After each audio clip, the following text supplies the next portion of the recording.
یہ بیان فرمائیے گا، ہمارے مختلف واقعات قصے ہی سنائے جاتے ہیں کہ رسالت مآب صلی اللہ علیہ وسلم ایک بہت ہی فقر کی زندگی گزارتے تھے اور زینتوں سے پرہیز تھا ان کی طبیعت میں۔ پوچھنا میں آپ سے چاہتا ہوں، اس سے جو ایک تصور بنتا ہے، ظاہری بات ہے ہم اپنے پیغمبر کو آئیڈیلائز کرتے ہیں، وہ بنتا یہی ہے کہ آپ نے ترک دنیا کرنا ہے اور کم سے کم جو استعمال کی چیزیں ہیں ان کو اپنانا ہے۔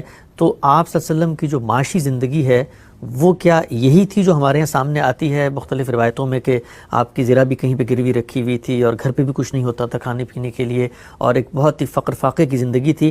آپ کی معاشی زندگی کیا تھی اور ہم مسلمانوں کے لیے کیا اس میں کوئی رول ماڈل ہے؟ یہ تصورات بالکل غلط پیدا ہو گئے ہیں اور لوگ بات سمجھ نہیں سکے کہ اصل میں کیا ہوئی ہے۔ رسالت مآب صلی اللہ علیہ وسلم کی مکی زندگی ایک متمول شخصیت کی زندگی ہے۔ اچھا، یعنی آپ خود بھی تجارت کرتے رہے اور سیدہ خدیجہ کے مال میں بھی جس طریقے کی آپ کے لیے فراخی پیدا ہوئی، تو وہ ایک دور ہے جس دور میں آپ نے تجارت کی ہے اور جس میں آپ کے ہاں بالعموم یہ بتایا جاتا تھا کہ بڑا وسیع دسترخوان ہے، بہت اچھے حالات آپ کے رہے، آپ نے بعض لوگوں کی کفالت اس زمانے میں کی، تو آپ کی خاص مالی حیثیت بھی تھی۔ اس کی تفصیلات اگر کوئی آدمی دیکھنا چاہے تو تاریخ کی کتابوں میں دیکھ سکتا ہے۔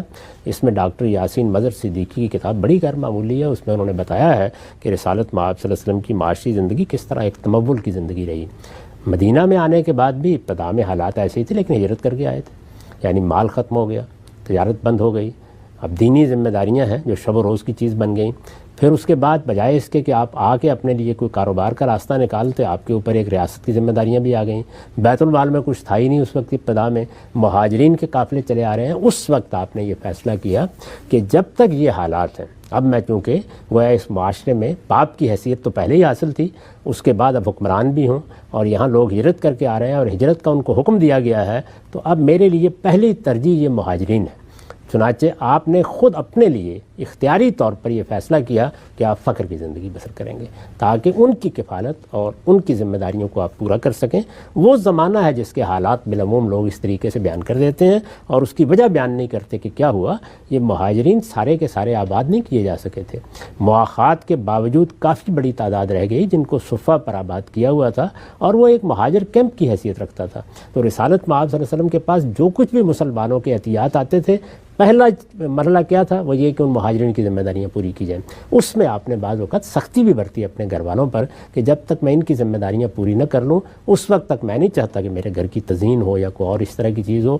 پھر حالات آخری زمانے میں بہتر ہونا شروع ہوئے، جب فتوحات ہو گئیں، اللہ تعالیٰ نے فراخی پیدا کی، پھر وہ فتح کا معاملہ ہوا، اس طرح خیبر کے اموال آنے لگ گئے، تو اللہ کے پیغمبر کے یہاں بھی خوشحالی آئی۔ اور آپ دیکھیے کہ اپنے بعد جو ترکہ آپ نے چھوڑا اس کی فہرستیں موجود ہیں، اس سے اندازہ کر سکتے ہیں کہ بہت اچھے حالات میں آپ دنیا سے رخصت ہوئے۔ ٹھیک، اچھا ہم سے یہ بات بھی تو ہے کہ اگر یہ کوئی دینی کوئی مقصد ہوتا تو جو باقی پیغمبر گزرے، سیدنا سلیمان علیہ السلام، داؤد علیہ السلام، ان کے بارے میں تو خود قرآن بتاتا ہے کہ ان کی اتنی بڑی سلطنتیں تھیں، تو اگر کوئی پیغمبروں کے ساتھ اللہ تعالیٰ کی کوئی خواہش منشا ہوتی کہ ایسا ہو تو پھر پچھلے والوں کے ساتھ بھی ہونا چاہیے۔ موسیٰ علیہ السلام کا معاملہ بھی ایسا نہیں تھا اور بہت سے پیغمبروں کا معاملہ بھی، سیدنا ابراہیم کی بیڑوں کے ریوڑوں کا ذکر تو پڑھ کے ہم تھک گئے۔ تو اس وجہ سے یہ کوئی قانون اصول نہیں ہے۔ اللہ تعالیٰ نے دنیا میں مال کو خیر کہا ہے، مال آپ حاصل کرتے ہیں، جدوجہد کرتے ہیں۔ بعض اوقات ایک آدمی طے کر لیتا ہے کہ اس کو اب کاروبار نہیں کرنا، کوئی مقصد ہے جس کے لیے زندگی بسر کرنی ہے، تو مقصد کی زندگی جیسے ہی آپ اختیار کرتے ہیں تو بعض اوقات آپ کو اس طرح کی خوشحالی کو خیر بات کہنا پڑتا ہے کہ جو کاروباری لوگوں کو حاصل ہوتی ہے۔ تو یہ حالات پر ہے، آپ کے فیصلوں پر ہے، آپ کی صورتحال پر ہے۔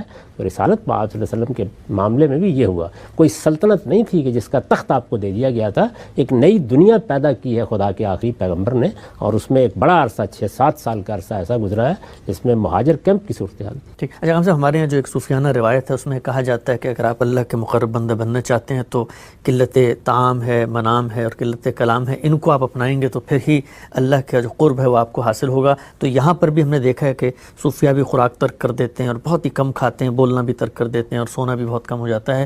تو یہ جو پوری صوفیانہ روایت کی ایک اورینٹیشن سامنے آئی تو پھر تو یہ کہا جا سکتا ہے کہ پھر یہ مذہب کی جو منشا ہے اس سے متصادم ہے ایک لحاظ سے۔ اس میں کوئی شک ہی نہیں ہے، یعنی مذہب کا ہرگز یہ منشا نہیں ہے۔ مذہب کا منشا تو یہ ہے کہ اللہ نے جو نعمتیں آپ کو دی ہیں ان کے اندر آپ اللہ کے حدود کی پابندی کرتے ہوئے زندگی بسر کریں۔ میں نے عرض کیا ہے کہ مال کو ہمارے یہاں کوئی بری چیز نہیں سمجھا گیا۔ انسانی حقوق کے معاملے میں بھی تینوں کا ذکر ہوا ہے۔ آپ یہ دیکھیے کہ حضور نے فرمایا کہ انسان کی جان کو، انسان کے مال کو اور انسان کی آبرو کو حرمت حاصل ہے۔ مال کے لیے جگہ جگہ قرآن مجید نے خیر کی تعبیر اختیار کی ہے، یعنی یہ گویا بھلائی ہے یہ اللہ کا فضل ہے جسے تم تلاش کرتے ہو. اور جب ایسے لوگ پیدا ہوتے ہیں جن کو اللہ یہ صلاحیت دیتا ہے کہ وہ بڑے کارخانے لگائیں, بڑی زمینوں کا بندوبست کریں, بڑے تجارتی قافلے لے جائیں, تو وہ ہزاروں لوگوں کے لیے معاش کے مواقع پیدا کرتے ہیں. یہ سب کچھ اللہ کے فضل کی تلاش ہے. کتنی جگہیں ہیں قرآن مجید میں, سورہ جمعہ میں دیکھیے, جہاں جب آپ کاروبار کے لیے نکلتے ہیں تو یہ کہا ہے کہ تم اللہ کا فضل تلاش کرنے کے لیے نکلے ہو. تو یہ اللہ کا فضل ہے, اللہ کی رحمت ہے. البتہ ہر آدمی اپنے لیے کوئی مقصد طے کرتا ہے. ایک شخص ہے وہ ہنر مند ہے, ایک دوسرا آدمی ہے وہ تجارت کر رہا ہے, ایک تیسرا آدمی ہے کہ اس نے فیصلہ کر لیا کہ وہ بڑے کارخانے لگائے گا, بڑی تحقیقات کرائے گا, بڑی لیبارٹریاں بنائے گا, تو اس کو وہ کام کرنا چاہیے. ایک دوسرے آدمی نے یہ خیال کیا کہ نہیں میں سائنسی تحقیق کروں گا, میں تصنیف تعریف کا کام کروں گا, میں تعلیم کے لیے اپنے آپ کو خاص کروں گا, تو وہ پھر اس طرح کی فراخی کی توقع بھی نہ کرے. تو اس کو کسی حد تک اپنے لیے فقر کو اختیار کرنا پڑتا ہے. اسی طرح اگر کوئی شخص حکمران ہے تو رسالت مآب صلی اللہ علیہ وسلم نے اصل میں حکمران کو کس درجے میں لوگوں کا خیال کرنا چاہیے اس کی بہترین مثال پیش کی ہے. یہ صوفیانہ فقر کی نہیں, حکمران کی ذمہ داری کی مثال ہے.